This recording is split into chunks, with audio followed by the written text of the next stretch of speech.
சேலம் மாவட்டம் கொளத்தூரை அடுத்த கோட்டையூர் பகுதியில் பாமக தலைவர் அன்புமணி ராமதாஸ் செய்தியாளர்களை சந்தித்து வருகிறார். நேரலையில் பார்க்கலாம்.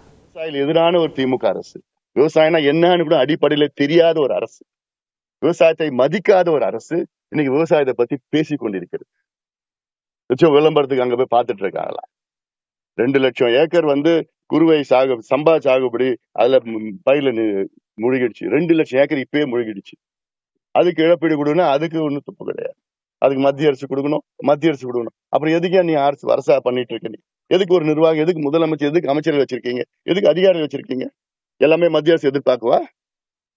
4 லட்சம் கோடி பட்ஜெட்டை போடுறீங்கல்ல, அந்த பட்ஜெட்ல ஒரு 10,000 கோடி 5,000 கோடி ஒதுக்கீடு செஞ்சு அவசர நிவாரணத்துக்கு விவசாயிகளுக்கு அது ஒதுக்கீடு ஆண்டுக்கு ஒவ்வொரு ஆண்டும் செய்யலாம் இல்ல?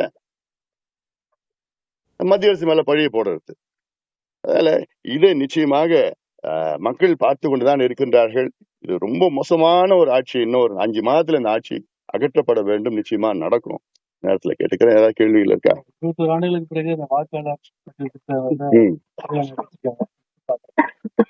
அதாவது கடந்த கால தேர்தலில் நம்ம பார்த்திருக்கிறோம். பல போலி வாக்காளர்கள், பல பேர் இறந்து விட்டார்கள். அவங்க பேரும் இருக்கும். அப்புறம் இடம் பெயர்ந்தவர்கள் 2 ஓட்டு வச்சிருப்பாங்க. இங்க இந்த ஊர்ல ஒரு ஓட்டு, அந்த ஊர்ல ஒரு ஓட்டு வச்சிருப்பாங்க.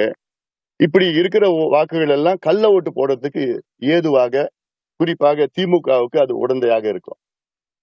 இந்த வாக்காளர் பட்டியல் சரி செய்வது என்ன பிரச்சனை உங்களுக்கு? அது சரி செய்தாக வேண்டும். இப்ப இருக்கின்ற தொழில்நுட்பம் பயன்படுத்தி ஒருவருக்கு ஒரு ஓட்டு தான், அது இல்லாம இல்லாதவர்களுக்கு ஓட்டு இருக்கக்கூடாது. இதை சரி செய்ய வேண்டும். அதை நிச்சயமாக செய்யணும். யார் செய்வா? எலெக்ஷன் கமிஷன் தான் செய்யணும். கோட்டையூர் பரிசல் துறையை ஆய்வு செய்த பிறகு அன்புமணி செய்தியாளர்களை சந்தித்திருக்கிறார். விவரங்களை பின்னர் பார்க்கலாம்.